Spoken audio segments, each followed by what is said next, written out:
Windhumanoz, podcast de fantasía, ciencia ficción y terror.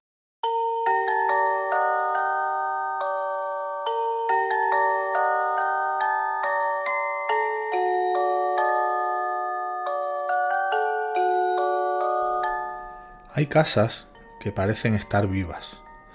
Sientes su hálito gélido en tu nuca, aunque se trate de una soleada habitación en pleno verano. Un pasillo que siempre se mantiene frío, aunque a él le llegue el sol. Estancias en las que no quieres permanecer mucho tiempo a solas sin saber muy bien por qué. Te estremeces y buscas el exterior.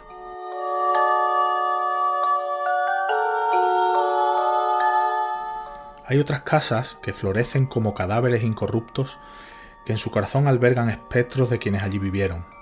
Una sombra entrevista, un aleteo de ropas o una mano helada en tu mejilla. Alguien que se fue hace mucho tiempo sigue ocupando sus espacios. Pero hay muchas casas más, palpitantes y a la espera, olvidadas y yacentes, doloridas y rugientes.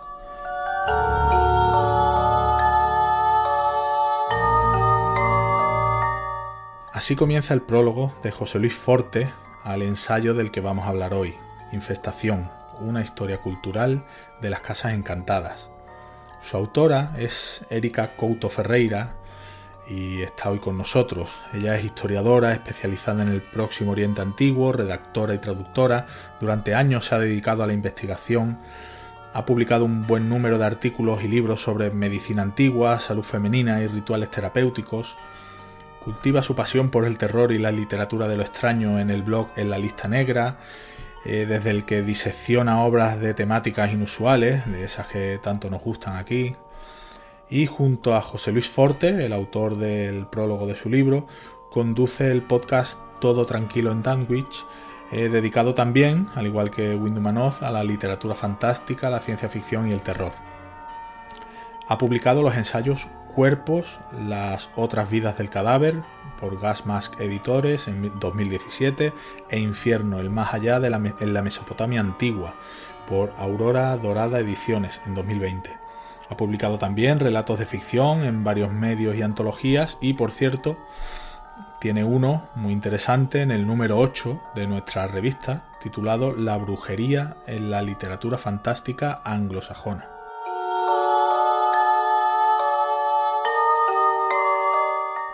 Y como digo, está con nosotros Érica Couto Ferreira para hablar un poquito de su libro. Hola Érica, encantado de tenerte en Windhumanoz y muchas gracias por aceptar nuestra invitación. Bueno, hola a todos y a todas y gracias a vosotros por invitarme, que para mí es un placer y un lujazo estar aquí. Pues para nosotros un lujo. También está con nosotros Alex Sebastián, el codirector de Windhumanoz. Compañero, me alegro de escucharte de nuevo. ¿Cómo estás? Hola Ismael, pues muy bien, muy contento con el comienzo de la nueva temporada y encantadísimo hoy de estar aquí para poder entrevistar a Érica. Pues nada, vamos a empezar. Yo creo que, aunque hablaremos a continuación con más detalle de las obras que has incluido en tu ensayo y de todas, con más concreción, yo creo que debemos empezar por el principio, Érica. ¿Qué es una casa encantada? Claro, la pregunta del millón, porque, a ver, seguramente hay tantas definiciones como autores, ¿no? Dentro digamos, de la temática de casa encantada, podemos encontrar arquitecturas domésticas en las que se manifiestan fenómenos extraños de los que no conocemos el origen. Estos fenómenos extraños pueden tener un origen vinculado a lo espectral, pueden tratarse incluso de casas vivas. Esto lo encontramos con bastante frecuencia en la literatura, casas que parecen tener una voluntad propia y que se ceban en los habitantes, ¿no? En los inquilinos que se instalan en sus habitaciones. Digamos que hay una variedad. Si quisiésemos dar una definición que englobase todas estas categorías o subcategorías, podríamos decir que es una casa en la que se manifiestan hechos y fenómenos extraños, y que estos fenómenos extraños lo que hacen es comprometer la habitabilidad de ese espacio doméstico, ¿no? Hacen difícil, hacen imposible que uno pueda vivir tranquilamente en esa casa. Digamos que esa podría ser una definición como muy breve, ¿no? Y muy general, ¿no? Y siguiendo con esa diversidad que comentabas de casos concretos, todos esos términos como casa encantada, casa embrujada, casa maldita, poltergeist, ¿hay alguna diferencia entre todos ellos? ¿Son sinónimos? ¿Cada uno se corresponde a un tipo diferente? Por ejemplo, los castillos escoceses que tienen un fantasma por ahí pululando, ¿serían una casa encantada? Podrían entrar, yo sí lo metería dentro de esa categoría, como digo, muy general y muy global de casa encantada. Obviamente tienen puntos semánticos comunes todas estas definiciones, pero al mismo tiempo también hay diferencias entre unas y otras, ¿no? Una diferencia fundamental podría estar en la naturaleza de los hechos que producen la infestación de una arquitectura concreta. En el caso, por ejemplo, de una casa maldita, la razón detrás de esa infestación puede ser algún tipo de ritual, de práctica vinculada al satanismo o a la magia negra, que algún personaje concreto haya querido utilizar para convertir esa casa en maldita. Hay, por ejemplo, un relato muy famoso de Bulwer Lytton, que yo incluyo en el libro, que es La casa y el cerebro, que justamente lo que describe es eso, es una casa encantada, una casa maldita, sobre la que pesa, como digo, una maldición que se ha construido a partir de un ritual arcano, ¿no? Pues esto podría ser un ejemplo concreto de infestación. En otros casos, como el que comentabas del castillo escocés con su fantasma, pues por lo general ese tipo de espectros pululan por estas arquitecturas por causas vinculadas a algún tipo de crimen, de alguna injusticia, algún acto violento perpetrado dentro de los muros de esa construcción antigua y arcana, ¿no? Así que, como digo, hay, digamos, una fenomenología diversa que alimenta todas estas distintas categorías de casa encantada. Ya entrando un poco en tu obra, repasas un montón de las incontables obras que existen, en las que intervienen las casas encantadas. ¿Qué criterio has seguido para elegir las obras que aparecen en tu ensayo y cuáles dejar fuera? Y luego me llama la atención que, o a lo mejor no me tiene que llamar, que no hay ninguna obra española entre ellas. ¿Podría haber alguna que hubiese entrado, que se haya quedado fuera o no? A ver, digamos que cuando decidí que, junto con Dilatando Mentes, que íbamos a abordar este tema para el ensayo, obviamente tuve que acotar las obras bueno, las obras a analizar, ¿no? Mi intención nunca fue escribir una obra general, una especie de enciclopedia de literatura de casas encantadas, porque básicamente eso era inviable. O sea, intentar hacerlo bien, que luego no sé si lo he hecho bien o no, pero intentar hacerlo bien implicaba el acotar el periodo cronológico y la tipología de obras. Entonces decidí centrarme solo en obras de producción anglosajona, porque eso también me permitía tratar un contexto histórico-cultural mucho más circunscrito. Obviamente, si hubiese decidido meter obras españolas, tendría que haber incluido seguramente alguna obra francesa, el Malpertuis de Jean Rey, que es una obra belga y que también es de Casa Encantada.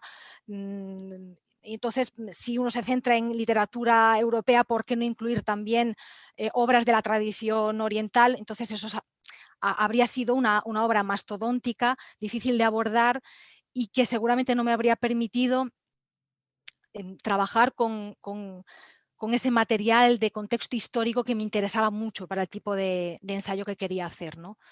Entonces eso, bueno, pues me puse manos a la obra y dije, no, solo obras anglosajonas y ya está. Y luego a la hora de acotar también cronológicamente las obras, sabía que iba a empezar con La caída de la casa Usher de Poe, porque creo que es una pieza fundacional de la literatura de terror y también en concreto de este subgénero, si de subgénero se trata, de la casa encantada. Y luego no sabía muy bien dónde iba a terminar. Si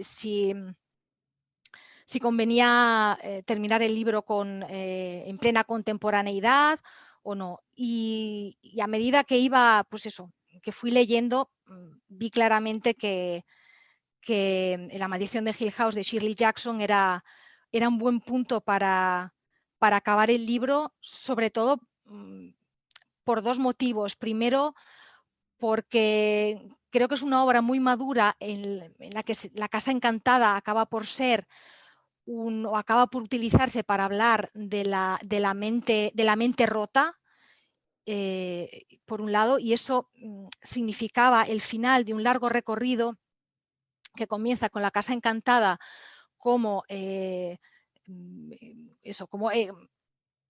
como el castillo de la familia noble, etcétera, etcétera, y ese recorrido terminaba en la cabeza de uno, en la mente de una persona, digamos, psicológicamente inestable, ¿no? Y a mí, no sé, me apetecía trazar ese viaje, seguir ese viaje a lo largo de más de un siglo de literatura, que va de lo más lejano, que es eso, el castillo en la montaña escocesa de la que hablamos antes, a lo más íntimo, lo más personal, lo más cercano, que es la propia cabeza, ¿no? Y luego también me interesaba cerrar con La maldición de Hill House porque retoma muchos elementos que ya están presentes en la obra de Poe, ¿no? Así que cerraba un círculo, pero lo cerraba aportando algo también muy original dentro del subgénero de las casas encantadas. Entonces me pareció un buen punto para cerrar el libro. En el segundo capítulo de tu libro, que se titula Sueños americanos y pesadillas domésticas, las casas encantadas de Edgar Allan Poe y Nathaniel Hawthorne, hablas un poco de la evolución arquitectónica de las casas encantadas y comienzas con la caída de la casa Usher, que habías mencionado ahora, el clásico de Edgar Allan Poe. Y comentas un poco cómo, aunque la casa de esta obra es estadounidense o americana, se refleja en ella un poco como una herencia de la vieja Europa, ¿no? ¿Cómo crees que refleja Poe esta relación? Bueno, a ver, él nos presenta una familia, que es la familia Usher, que tiene sus orígenes en la vieja Europa, y la presenta, digamos, como una familia enraizada en valores que desde la perspectiva norteamericana son decadentes, ¿no? Que simbolizan esa vieja nobleza basada en privilegios heredados, que contrasta fuertemente con lo que la sociedad americana de los peregrinos y de los puritanos está intentando construir, ¿no? Que es una sociedad basada en la valía del trabajo y en la valía del esfuerzo. Y por tanto, esa casa encantada, esa casa maldita de Poe, es una casa que está a punto de destruirse, de caer por su propio peso, incapaz de renovarse, incapaz de generar nuevas generaciones de Ushers, y que por tanto está destinada a desaparecer, ¿no? Así que Poe con esta obra inaugura una tendencia temática y una representación de casa encantada que tendrá muchísimo peso en como digo, en la tradición literaria norteamericana. Y el segundo autor que citas en este apartado, en esta sección, es Nathaniel Hawthorne, como dijimos, y su obra La casa de los siete tejados de 1851, aunque es quizá más conocido por La letra escarlata, que se Sí. publicó un año antes. Y en esta obra los temas que predominan son el pecado, el fervor religioso, la injusticia, la avaricia y la violencia. ¿Qué nos puedes contar de esa casa vieja, venerable y humanizada que presenta Hawthorne? Bueno, en realidad, a ver, Hawthorne también maneja un concepto muy, muy cercano también al de Poe. También aquí tenemos a una familia que es la familia Pynchon, también de venerable origen, vinculado a los primeros puritanos que se establecen en territorio americano, y también que es una familia que practica o que se guía todavía por esas viejas construcciones mentales europeas en las que, bueno, basadas en el privilegio heredado. La diferencia es que Hawthorne es bastante más positivo en el mensaje de su novela, ¿no? Nos da todavía una esperanza, le da una esperanza a esa familia que a través de un personaje, de una chica joven, de una rama lateral de la familia, consigue renovarla aplicando justamente esos valores basados en el esfuerzo y en el trabajo, ¿no? Y entonces, donde en la caída de la casa Usher tenemos una familia abocada a la destrucción, a la desaparición, en la casa de los 7 tejados, pues Hawthorne nos da un rayo de esperanza y nos dice, bueno, si seguís este camino, todavía os podéis salvar, ¿no? Entonces son como dos extremos o dos polos de un mismo discurso típicamente norteamericano.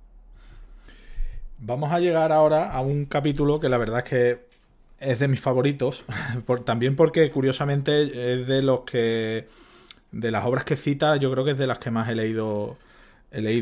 Hablas de casas encantadas en la literatura victoriana, hablas del caso de la familia Fox, tan conocido. El espiritismo es verdad que en aquella época pegaba bien fuerte. Sí. Y hay un autor quizá poco conocido, que de hecho me sorprendió mucho que lo incluyeras en el libro, porque yo leí la antología que hay publicada en Valdemar, y es Fitzjames O'Brien, un autor irlandés que es verdad que tuvo una vida bastante complicada. De hecho murió joven sí, por heridas de guerra y demás, pero tiene una antología que se publicó en Valdemar con La lente de diamante y otros relatos, y en esa antología se incluye el relato que citas en el libro, que es La habitación perdida o El cuarto perdido, según la traducción de uno u otro.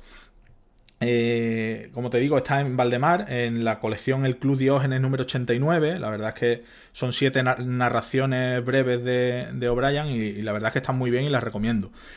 Centrándonos en este cuarto perdido, el protagonista hace un repaso como a los objetos de la habitación en la que se hospeda, de los recuerdos asociados a ella, y un día al regresar de un paseo pues se encuentra algo que lo descuadra totalmente. Sí. Y eso es lo que cuenta Fitzjames O'Brien, que además ahora me ha venido a la memoria también. En las historias de Radio Nacional de España, se puede escuchar en iVoox y es muy interesante, hay una ficción sonora en la que está no ese relato, sino otro muy conocido que es ¿Qué era aquello? Sí. Que también es muy bueno. Además yo creo que es uno de los primeros relatos en los que se habla de un ente invisible que posee una casa, algo, más o menos, no es así, pero más o menos, y también lo recomiendo. Cuéntanos algo de este relato, porque la verdad es que es un autor que a mí me llamó mucho la atención cuando lo leí. Pues mira, este relato decidí incluirlo en el libro después de leerlo justamente durante la fase de preparación y de documentación. Pues repasé, digamos, todas las antologías con relatos fantasmales y de casa encantada que tenía en casa, un poco para ubicarme y para ver por dónde podía tirar, ¿no? Y al leer este relato,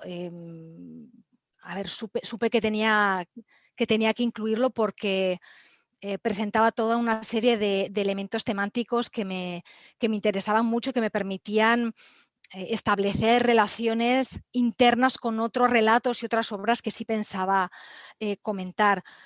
Por ejemplo, el uso que hace de los objetos como disparadores de la memoria y disparadores de los recuerdos, ¿no? Y cómo las habitaciones o la arquitectura doméstica sirve para guardar, como si fuesen cofres o como si fuesen joyeros, todos esos recuerdos, ¿no? Todas esas pequeñas piezas preciosas que al final son las que conforman la vida, ¿no? Y nuestra experiencia como seres humanos. Y eso me gustaba mucho, me parecía que tenía una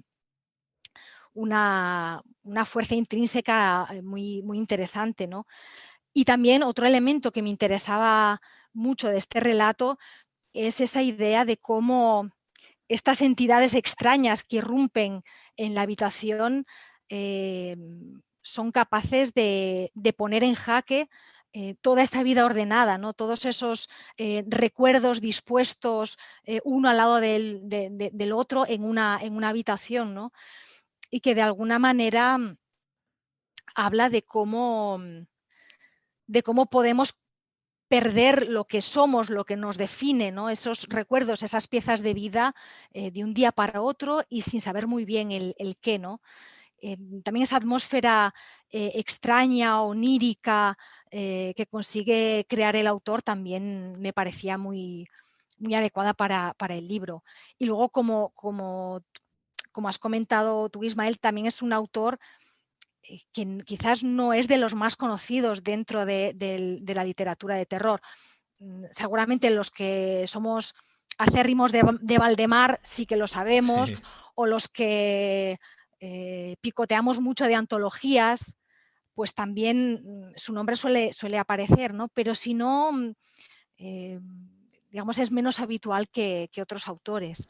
De hecho, yo llegué a ese autor por Lovecraft en el ensayo del horror sobrenatural en la literatura, Sí. lo cita y además habla muy bien de él. Y era un autor que yo la verdad es que no conocía. Y cuando leí ese ensayo es el que me llevó al libro, a la antología de Valdemar. Y la verdad es que está muy bien, y no solo ese relato, sino la Sí. antología completa, la verdad es que está bastante, bastante bien. Ya has citado La casa y el cerebro, otro libro que también me sorprendió mucho, porque si entras en internet y pones Bulwer Lytton, lo primero que te sale es que una de sus obras fue considerada el peor principio de la historia de la literatura. Que es una curiosidad que a mí me llamó mucho la atención, porque hay un libro suyo que es Paul Clifford, que en 1982 le concedieron entre comillas, honor de ser el peor comienzo. Pero bueno, luego tiene también libros como Los últimos días de Pompeya, total, que es Sí. un autor que tiene su reconocimiento. Pero sí es cierto que La casa y el cerebro es un relato corto, porque es una novela cortita, pero que está muy, muy bien, son apenas 100 páginas. Y a mí me ha llamado la atención una de las cosas que cuentas en este apartado, y es lo que quiero preguntarte, y es que qué relación mantuvo Albert Lytton con Networth House, que era precisamente la mansión familiar, y cómo influyó porque a la hora de escribir en su literatura, vamos. Sí, a ver, Bulwer Lytton lo que comenta en algunos escritos autobiográficos es que, bueno, aparte de, obviamente, la mansión familiar era una casa muy antigua, llena de trampillas, de escondrijos y demás, que obviamente digamos, a nivel temático dan pie a que uno pueda utilizar todo ese material dentro de relatos y novelas de corte esotérico o sobrenatural. Pero además cuenta él que en la casa familiar parece ser que había un espectro de un niño que se aparecía, no sé si era una habitación concreta y demás, ¿no? Así que digamos que hay toda una serie de leyendas asociadas a la casa familiar y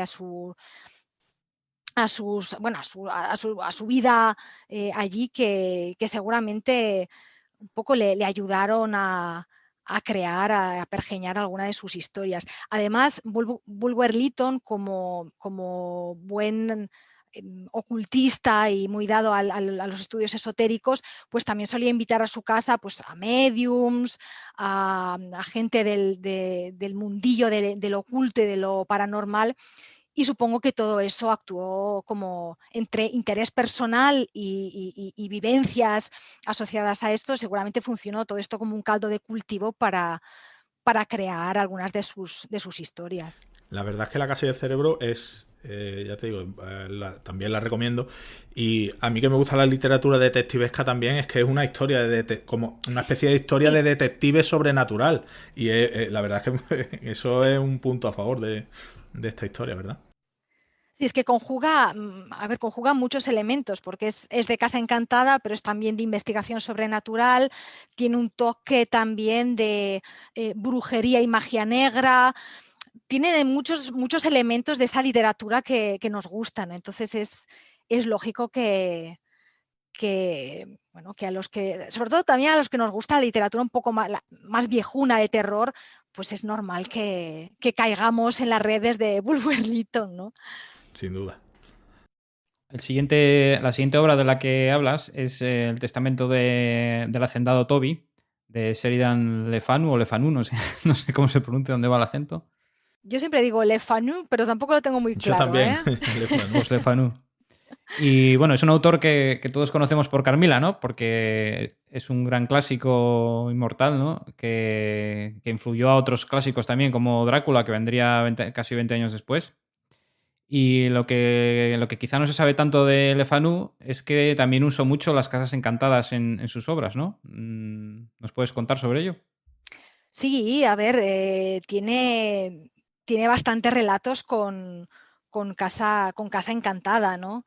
Incluso una novela que, que era no sé si The House by the Graveyard, no me acuerdo el título en español, tienes que perdonarme porque Sí, sí. entre que a veces el material lo leo o en inglés o en italiano y hago unos batiburrillos lingüísticos muy terribles, así que disculpad.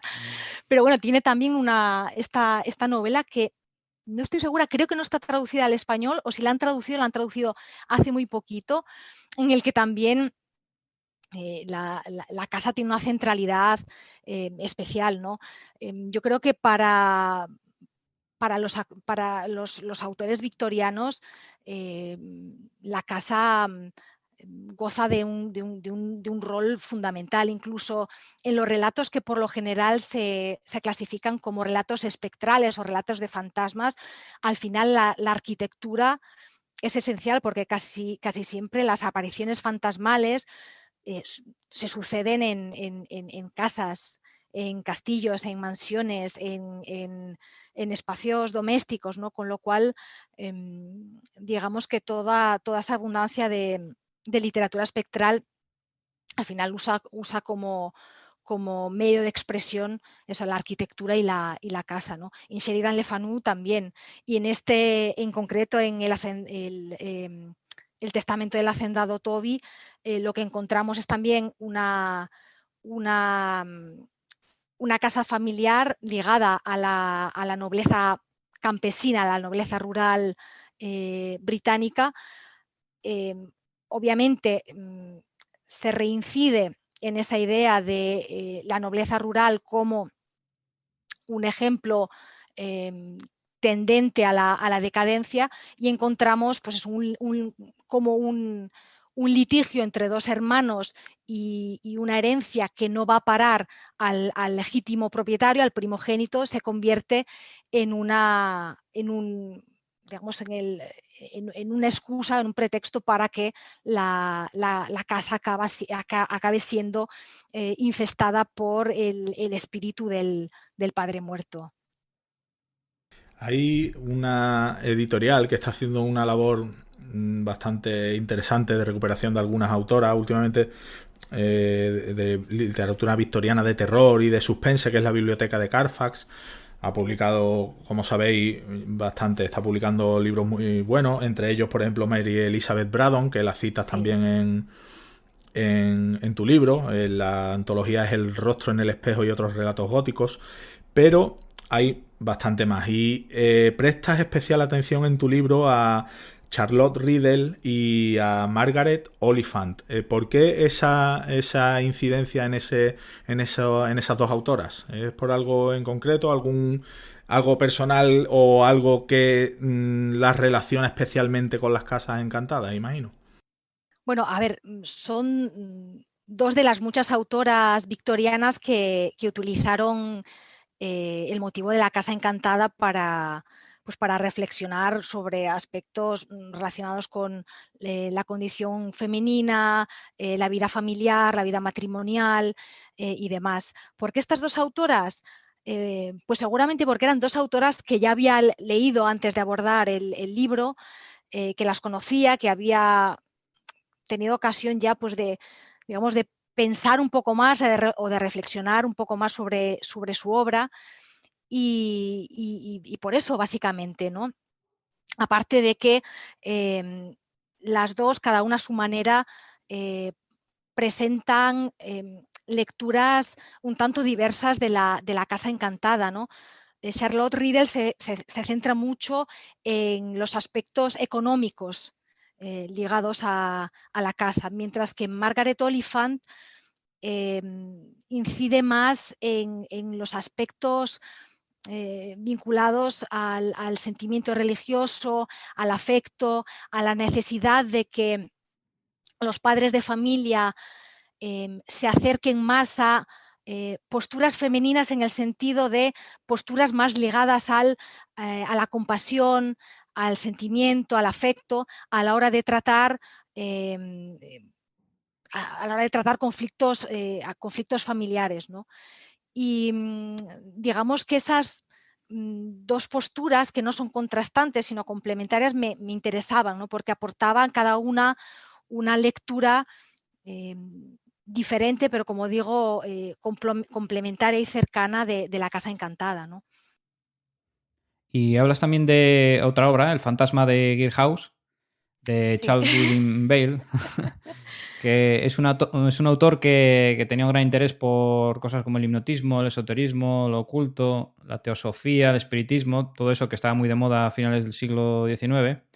Y creo que se refleja también bastante en esta obra. Cuéntanos la relación de todas esas doctrinas con las casas encantadas en esta obra. Bueno, es que a esta obra, El fantasma de Hill House, es una obra, digamos, casi de filosofía esotérica llevada a la ficción, ¿no? Desde este punto de vista, entronca con otros autores que estos sí ya esoteristas de profesión, como pues un poco posteriores, pero incluso la propia Madame Blavatsky o Diane Fortune o Aleister Crowley, que también lo que hicieron en parte de su obra fue llevar todo ese bagaje de prácticas esotéricas y rituales al campo de la ficción.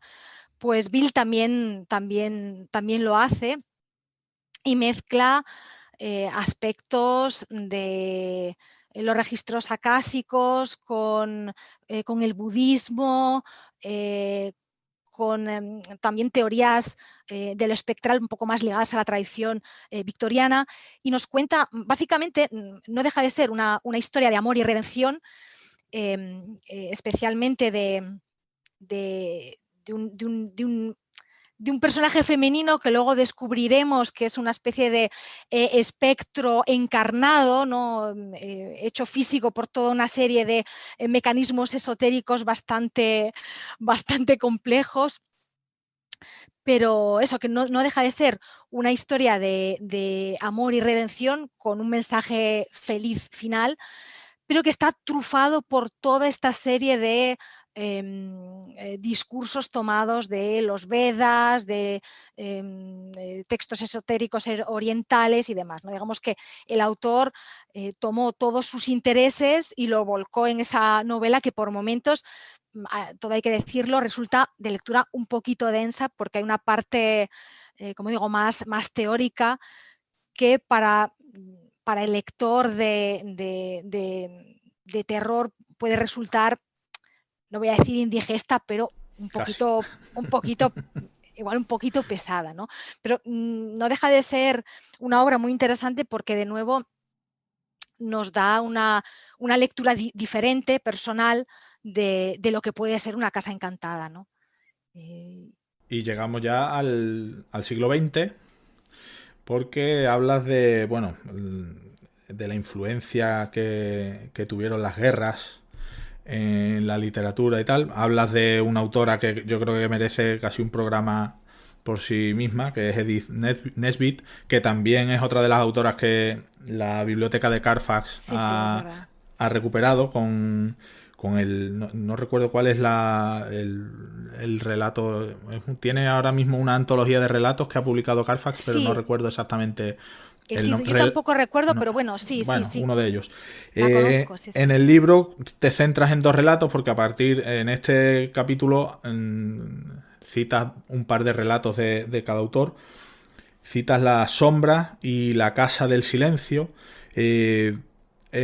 Ella era una mujer bastante peculiar, porque al parecer tenía una vida bastante peculiar, una biografía peculiar, y era más conocida a lo mejor por sus libros de fantasía, por sus relatos de fantasía juvenil, infantil y juvenil, pero claro, estamos hablando del tema que estamos hablando. ¿Por qué elegiste estos 2 relatos en concreto? El de La sombra y La casa del silencio, que son de 1905 y 1906, sin destriparlos, claro. Demasiado. Sí, bueno, pues vale, sin destriparlo. Pues, a ver, La casa del silencio lo elegí porque, mira, básicamente tenía un tono tan vanguardista y tan rompedor que me pareció que tenía que estar, ¿no? No destripo, no digo más, pero me pareció que daba, pues eso, era como una lectura renovada de la Casa Encantada. Y La sombra decidí incluirlo porque, aparte de que es un relato que me gusta muchísimo, reflexiona sobre, primero nos presenta una tipología de casa encantada también bastante inusual, que es una casa encantada que es totalmente nueva, es un edificio nuevo, un edificio que no tiene historia, en el que no ha muerto nadie, no ha habido asesinatos, no hay nada, aparentemente nada traumático que haya sucedido entre esas 4 paredes, ¿no? Y sin embargo, empiezan a manifestarse una serie de fenómenos extraños que incluso tienen un aire bastante impreciso, son difíciles de describir, de explicar. Es simplemente una sombra, una especie de sombra líquida que se mueve en las esquinas de esa casa y que el marido de un matrimonio, una pareja de recién casados, empieza a notar esa sombra que es casi como la representación de un algo impreciso que amenaza un matrimonio aparentemente feliz, ¿no? Entonces, todos esos elementos, esa reflexión sobre el matrimonio truncado, pero sobre todo de la casa encantada que puede manifestar todo su poder incluso en arquitecturas nuevas, prácticas, modernas, me parecía que añadían una nueva capa de lectura a ese motivo de la casa encantada, que muchas veces asumimos como constante, ¿no? Como no sujeto a cambios. Parece que la casa encantada pues es siempre la mansión o el que caserón tiene que tener una historia victoriano. detrás, claro, sí. Y sin embargo, hay una multiplicidad de variantes, de casos, de ejemplos que realmente la convierten en un elemento temático y estético muy, muy rico, ¿no? y con muchas posibilidades. Dijo Lovecraft también, volvemos a citarlo, que el relato de los sauces de Blackwood, de Algernon Blackwood, era el mejor cuento sobrenatural de la literatura inglesa, que ya es bastante, pero claro, no va de una casa encantada. Bueno, pero es también un espacio, en este caso un espacio natural peligroso, sí. Y a eso me refería también porque los 2 relatos que citas en el libro de Blackwood me han parecido muy curioso porque en un caso, son los 2 de 1906, un caso de oídas, en lugar de una mansión familiar estanca y con la historia detrás como venimos comentando, los protagonistas son alojamientos temporales, son como pensiones y casas de huéspedes en el que el protagonista se va alojando. Y en la casa vacía es una casa encantada en un pequeño pueblo marinero. Y en ambas historias el protagonista es Jim Shorthouse, que además, por lo que cuentas en tu libro, tiene bastante que ver con el propio Blackwood, ¿no, Erika? Sí, a ver, Blackwood trabajó como periodista y digamos que en su vida se desplazó, cambió de país, de ciudad, ¿no? Y es de imaginar que él también vivió en muchas pensiones, en muchos de estos hospedajes temporales, ¿no? Y, y ese relato, digamos, nos vuelve a mostrar un nuevo tipo de casa encantada que habla también de una sociedad que está cambiando, una sociedad en la que se produce cada vez un mayor éxodo del campo a la ciudad, en la que incluso por el advenimiento de los conflictos bélicos y demás, hay gente que se está moviendo de un país a otro, de una ciudad a otra, hay corresponsales que viajan de un lado a otro para dar cuenta de esos sucesos que están pasando. Y por otro lado, en la casa deshabitada también lo que encontramos aquí es un reflejo de otro elemento biográfico de Blackwood, que es su propio interés por las investigaciones paranormales, ¿no? Si no recuerdo mal, él creo que participó en algunas de las investigaciones de la Psychical Research y estaba un poco metido también en ese mundillo de lo esotérico, ¿no? Y de lo sobrenatural. Así que, bueno, eran dos relatos que reflejaban, pues esos dos aspectos también de la vida del autor. Y otra autora que comentas también, o que de la que tratas en esta sección, en esta parte, es Edith Wharton. Y creo que también está publicada por la Biblioteca de Carfax también. Y tratas dos de sus relatos, La campanilla de la doncella y Después, ambos escritos a principios del siglo XX. ¿Qué nos puedes contar de ellos? Bueno, pues a ver, en estos dos relatos también nos encontramos con, digamos, con espectros, con fenómenos sobrenaturales, digamos, con los que quien los vive los presencia, pero no es capaz realmente de interactuar, ¿no? El fenómeno sobrenatural se presenta ya en este siglo XX como algo cada vez como más etéreo, ¿no? Sujeto más digamos, a leyes un poco distintas respecto a ese espectro victoriano que se manifestaba con la voluntad de ser, digamos, de ser perdonado o de obtener algún tipo de resarcimiento. En el siglo XX lo que nos encontramos es cada vez con más frecuencia un espectro que se manifiesta, pero que la persona viva que lo ve o que lo experimenta no tiene la capacidad o bien de entender al 100% su mensaje, o bien de poner fin a esa angustia que lleva al espectro a manifestarse una y otra vez, ¿no?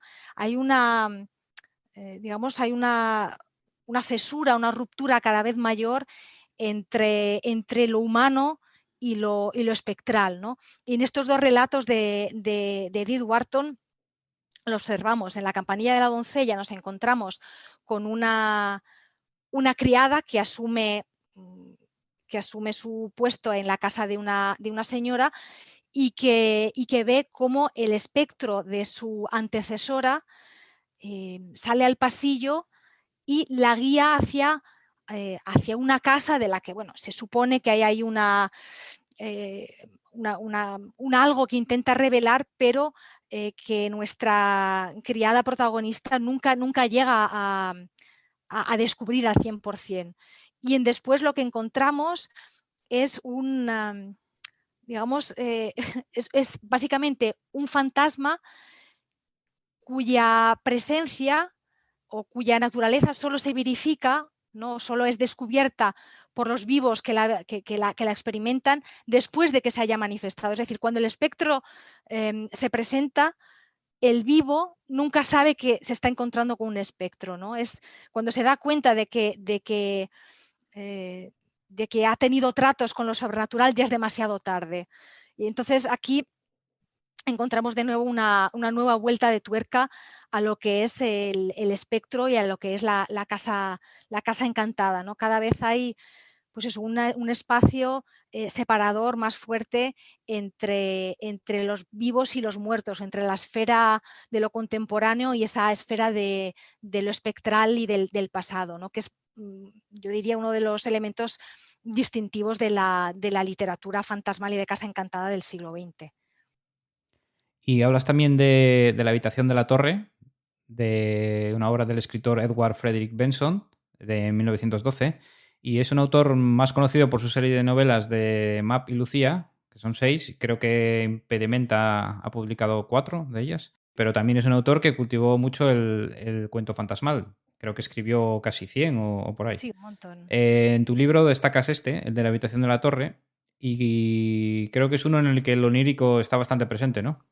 Sí, sí, porque bueno, aquí tenemos a un personaje protagonista que vive prácticamente toda su vida adolescente y adulta perseguido por un sueño recurrente en el que llega a una casa, lo invitan a tomar el té, se encuentra con la familia que lo recibe con los brazos abiertos, y cuando llega la noche siempre recibe en ese sueño la misma invitación, que es a pernoctar en esa casa y a pasar la noche en la habitación de la torre, ¿no? La cosa curiosa que introduce Benson en ese sueño de su cuento es que a medida que pasan los años, los personajes del sueño también van envejeciendo, que es algo que yo encuentro bastante tétrico y bastante desasosegante, ¿no? Hasta que llega el día en el que ese sueño se convierte en realidad, ¿no? No exactamente con los mismos personajes de su aventura onírica, pero por lo demás muy, muy similar, ¿no? Los espacios son similares, la invitación a tomar el té se repite, y obviamente también esa invitación a pasar la noche en la habitación de la torre también se verifica. Y bueno, en esa torre lo que se encuentra es bueno, pues básicamente una figura, no es una figura espectral exactamente, pero bueno, es una figura que juega con el poder depredador de la mujer madura, ¿no? Y que invierte algunos elementos característicos de la literatura gótica y victoriana, como es la torre como espacio de encierro de la jovencita desvalida, solo que aquí no tenemos una jovencita desvalida, sino que tenemos a un personaje masculino en la flor de la vida. No tenemos a un tío malvado que encierra a la muchacha, sino que tenemos a una mujer madura que se presupone sexualmente activa. Entonces hay toda una serie de inversiones de roles genéricos y sexuales que me parecían muy interesantes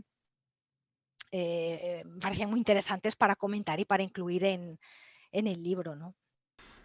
Hablábamos antes que las guerras, al llegar al siglo XX, tuvieron bastante influencia en la literatura de este género. Tú citas dos en concreto que tienen bastante importancia, como La pared susurrante de H.D. Everett, que además me ha llamado mucho la atención lo que cuentas de que su biografía es un poco bastante misteriosa, que no se sabe mucho Sí, es bastante oscura. de ella. Sí. De hecho, se publicaba con algunos seudónimos y tal, y no se sabe mucho de ella. Que por cierto es otra de las autoras que también ha publicado la biblioteca de Carfax. Bueno, Carfax están realizando claro. un trabajo alucinante de recuperación de autoras victorianas. Sí, sí. En este caso La máscara de la muerte y otras historias. Y tanto en este caso como en el del Espino rosa de Elizabeth Bowen, que era una autora irlandesa, ambas autoras, en un caso es la Primera Guerra Mundial la más protagonista, en el caso de Bowen escribió tanto sobre la guerra de independencia irlandesa como las guerras mundiales. ¿Cómo influyeron las guerras que se sucedieron por desgracia, desde comienzos del siglo XX en esta literatura de la que estamos hablando? Bueno, a ver, las guerras siempre suponen una ruptura en el tejido social, por no decir en la economía, en la salud, en todo lo que podamos imaginar. Pero lo que sucede con las dos guerras mundiales es que suponen una nueva manera de hacer la guerra, mucho más violenta, con consecuencias desastrosas para la población civil, con un volumen de muertos entre militares, entre soldados, pero también entre civiles, brutal. Y claro, digamos que eso tiene un impacto, yo diría casi inconmensurable en todos los campos de la vida, pero también en la literatura, ¿no? Entonces, esa idea casi de la guerra total que puede desgarrar por completo tu existencia o tu mundo tal y como lo conocías, pues penetra en estos dos relatos, en el relato de Everett, en el relato de Bowen. En el de Everett, para mí lo más interesante es que juega con esa idea del espectro como una entidad no del pasado, sino del futuro, ¿no? Y de cómo nuestro presente y las situaciones que vivimos ya preanuncian espectros y desastres futuros, ¿no? Y para mí esa es la idea más potente del relato, que además Everett sabe solventar con mucha fuerza. En el caso de Bowen, de Elizabeth Bowen, yo creo que juega más con esa idea de la guerra como una especie de no momento, ¿no? De momento en el que se suspenden las normas, las reglas por las que uno rige su vida en condiciones más o menos normales, ¿no? En este caso tenemos tenemos una protagonista femenina que en ese contexto un tanto ambiguo de movilidad, de casi de no existencia, que por un lado da la libertad, pero que por otro también preanuncia, digamos, futuros aciagos en la forma de lo que es la amenaza de la vejez, ¿no? Y lo que en un determinado momento puede significar, pues eso, libertad para salir o para experimentar, como hace la protagonista del relato en ese contexto bélico de la Segunda Guerra Mundial, de un día para otro puede convertirse también en digamos, una puerta abierta para, digamos, para la decadencia personal, ¿no? En la forma de, pues eso, de la vejez y de la pérdida de todo aquello que importa, ¿no? y que sustenta, que acaba por sustentar la vida cotidiana, ¿no? Sí, y aparte de la guerra, por desgracia, también hace aumentar mucho los niveles de miedo de la Sí. población, y eso es un caldo de cultivo para literatura de terror. Totalmente. Cierras tu libro con dos obras a las que le dedicas en 2 capítulos, que imagino que muchos de nuestros oyentes conocerán.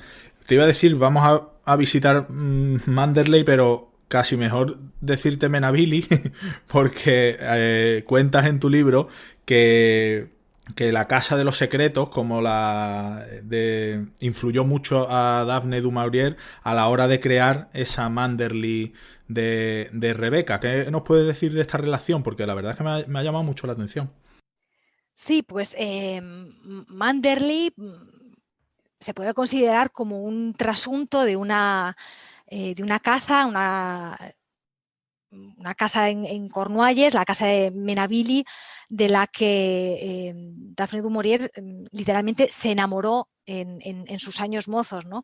Ella veraneaba con su familia en un pueblo de la costa y bueno, tras varios episodios azarosos, bueno, consiguió por fin visitar Menabili y se enamoró de ella hasta tal punto. Obviamente era una casa señorial, digamos que ocupada siempre por la misma familia, pero que durante la Segunda Guerra Mundial, si no recuerdo mal, se puso en venta. Daphne du Maurier no la compró, pero sí consiguió convencer a los dueños para que se la alquilase, a pesar de que, bueno, estaba en condiciones bastante desastrosas. Y vivió en ella, pues como, no sé, 12 o 15 años, ¿no? Digamos que sí, con toda su familia, con sus hijos, sus perros y demás, ¿no? La acondicionó en la medida de lo posible y vivió en ella, pero ella admite en La Casa de los Secretos, que es un texto autobiográfico, admite que sentía una pasión por la casa como la que puede sentir un amante por su pareja, ¿no? Tenía un amor y una devoción absolutos por esa casa. Y Manderley pues no deja de ser, pues eso, Sí. la versión ficcionada de esa casa y de ese amor. Es curioso. Y terminas, como bien has dicho al principio, con La maldición de Hill House, de Shirley Jackson. Te quería preguntar, porque antes de hablar de un poco de esa obra, aunque esto que te voy a comentar está al principio del libro, pero no quería dejarlo pasar, porque citas un famoso escrito sobre brujería, Sadducismus Triumphatus, de 1681, y dices que le sirvió de inspiración a Shirley Jackson, y eso me ha llamado mucho la atención. ¿En qué sentido le sirvió de inspiración ese tratado o ese libro? Bueno, primero, a ver, en La maldición de Hill House, yo creo que Shirley Jackson tomó inspiración de mil cosas. Además, a ella le interesaba mucho todo el tema del esoterismo, del tarot y demás, ¿no? Entonces, La maldición de Hill House pues también es una amalgama de influencias. El libro de Glanville es una de esas obras doctas tan típicas del siglo XVII, XVIII, que recoge pues toda una serie de reflexiones teológicas y de casuística varias sobre el demonio, sobre la brujería, sobre casos de espectros, de aparecidos y demás. Y la cosa interesante es que Glanville partía de la idea de que todos estos fenómenos eran reales, ¿no? Él era uno de los defensores de que la brujería existía, y de que realmente el demonio era una fuerza activa en la vida de los humanos y que por tanto había que temerle y había que combatirle, ¿no? Había que combatirlo. Digamos que Shirley Jackson tomó elementos de la obra de Glanville, yo creo que más en su carácter genérico, ¿no? Como obra que expone casos concretos, pues eso, de brujería o de posesión o de manifestaciones de lo satánico y de lo sobrenatural, ¿no? Más que,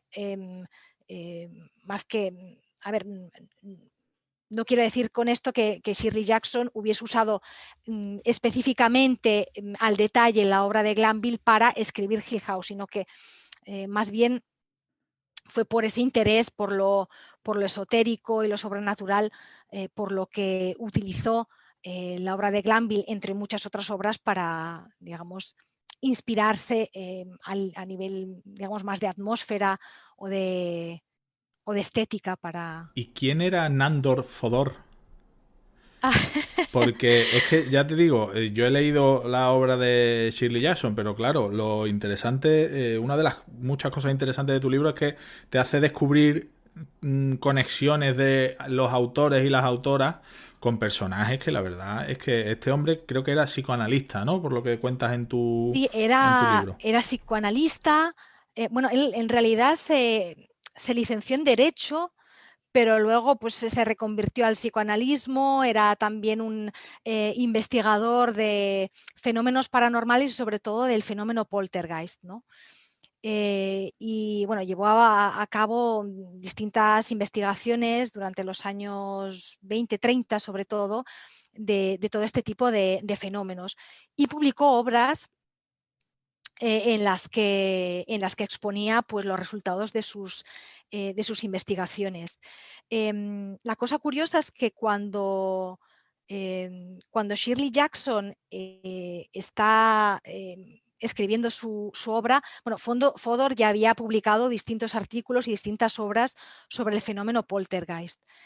Y si no recuerdo mal, cuando se publica La maldición de Hill House, el mismo año, Fodor también publica un libro sobre el fenómeno poltergeist, ¿no? Casi como invitando a una lectura conjunta de ambas obras. También Shirley Jackson, cuando le preguntaron sobre las conexiones entre su novela y la obra de Fodor, si no recuerdo mal, ella admitió haber leído esa obra y haber tomado algunos aspectos como inspiración, ¿no? Sobre todo Fodor lo que defendía es que el fenómeno poltergeist en realidad se manifiesta como una especie de es casi como una activación psicológica por parte de una persona con una, digamos, con una salud mental inestable, ¿no? Es eso, es una manifestación no sobrenatural, no por una entidad espectral desconocida, sino que es el propio individuo afectado por tribulaciones mentales el que potencia o el que crea el fenómeno poltergeist. Y en La maldición de Hill House, de la protagonista Eleanor, no deja de ser, o no, creo yo, pues uno de esos, una de esas figuras que lo que está haciendo es activar mediante su mente tribulada todos esos fenómenos extraños que tienen lugar en la casa, ¿no? Entonces hay una conexión muy fuerte entre las investigaciones de Fodor y lo que Jackson nos propone en la novela. ¿Y qué te pareció la adaptación de Mike Flanagan para Netflix? Pues tengo que decir que no la he visto. Vi el primer capítulo y luego no seguí adelante. Más que nada, no por nada, sino, bueno, estoy en un momento en el que me cuesta mucho ver series y o me enganchan directamente muchísimo desde el primer capítulo o si no me cuesta mucho continuar. No sé si es por la edad, el cansancio o si es simplemente una etapa, un momento vital un poco particular, así que no os puedo decir. No sé si vosotros la habéis visto y tenéis más criterio para opinar sobre ella. Yo la he visto y la verdad es que me gustó. Alex, tú también la has visto, ¿no? Creo. No, yo no la he visto, pero no, por eso preguntaba a Erika qué opinión le merecía. A mí como serie me gustó mucho, pero no sé, es una versión, claro, adaptada, moderna de la no es una adaptación literal del libro como tal, pero la verdad es que como serie a mí me gustó mucho. De hecho ahora el mismo Flanagan, creo, hace poco han estrenado, bueno, hace poco, ya hace unos meses, La maldición de Bly Manor, basada en otra vuelta de tuerca de Henry James, pero sí, creo que también es una versión bastante libre, pero como serie la verdad es que a mí me gustó bastante. No sé, así que si la veis, pues ya... A ver. Pues ya hablamos. Además no es muy larga, ¿eh? Creo que son 10 capítulos solo y verás que se ve bien, no es de estas series interminables. Sí, vale, bien. Bueno, pues para terminar, a mí me gustaría destacar porque aparte del contenido del libro, que es magnífico, como ya hemos hecho, creo que un buen repaso del mismo, también yo creo que hay que destacar la labor editorial de Dilatando Mentes, porque Infestación, por supuesto, no es una excepción. Aparte de la calidad del texto, que la tiene y mucha, ya lo hemos comentado, a mí me gustan mucho esa serie de detalles que incluye, que mejoran bastante la experiencia como lector. Al menos a mí son detalles que me gustan mucho, como, bueno, al final has incluido una lista de lecturas en orden cronológico, una bibliografía con las obras principales que citas y con las obras que citas un poco más de pasada, digamos, o de forma secundaria. La portada de Raúl Ruiz también me ha gustado mucho, y esa ilustraciones que van incluyendo dentro para acompañar a los textos, que la verdad es que está muy bien.